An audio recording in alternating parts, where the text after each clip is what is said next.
Lions club of Ranaghat ওয়েস্টের উদ্যোগে শিশুদের cancer বিষয়ক এক আলোচনা সভার আয়োজন করা হলো। এই আলোচনা সভায় উপস্থিত ছিলেন রানাঘাটের দুইজন শিশু রোগ বিশেষজ্ঞ ডাক্তার এস.এন. দাস ও ডাক্তার আসমান হাজরা। উপস্থিত ছিলেন সহকারী বিদ্যালয় পরিদর্শক নবীন মালাকার, অপর বিদ্যালয় পরিদর্শক গৌরব্রত সরকার। রানাঘাটের বিভিন্ন স্কুলের ছাত্রছাত্রীদের অভিভাবকরা উপস্থিত ছিলেন আলোচনা সভায়। ডাক্তারবাবুরা শিশুদের ক্যান্সার নিয়ে বিভিন্ন তথ্য অভিভাবকদের সামনে তুলে ধরা হয়।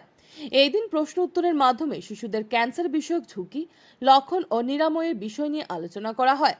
আলোচনায় ডাক্তারবাবুরা বিষয়গুলোর উপর বিশেষ আলোকপাত করেন। সেগুলো হলো শিশুদের মোবাইল থেকে দূরে রাখা, ফাস্টফুড খাওয়া থেকে বিরত রাখা, রেডিমেড জাতীয় খাবার কম খাওয়া, সবুজ শাকসবজি বেশি খাওয়া, শরীর চর্চা যেমন খেলাধুলা ইত্যাদির উপর জোর দেওয়া ইত্যাদি।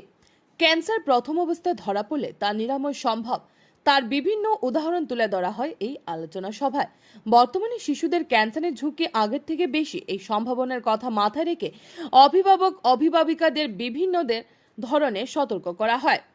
অনুষ্ঠান শেষে সভাপতি নিমেশ চাকি ও সম্পাদক বিজয়া রায় এই অনুষ্ঠানের নানা তথ্য অভিভাবকদের সচেতন করার লক্ষ্যে এমন ধরনের অনুষ্ঠান করতে পেরে খুশি।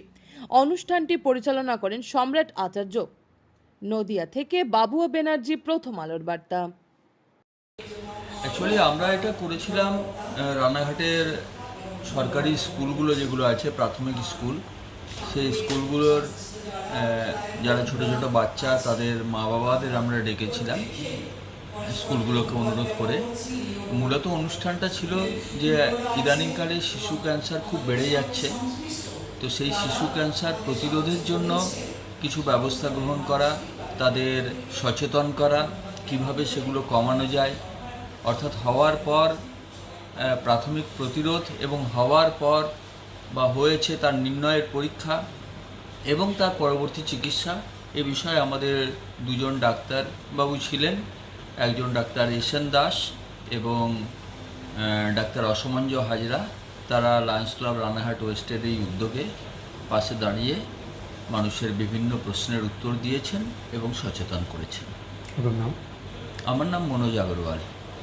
লায়ন্স ক্লাবের আমি লায়ন্স ক্লাবের পাস্ট ডিস্ট্রিক্ট গভর্নর।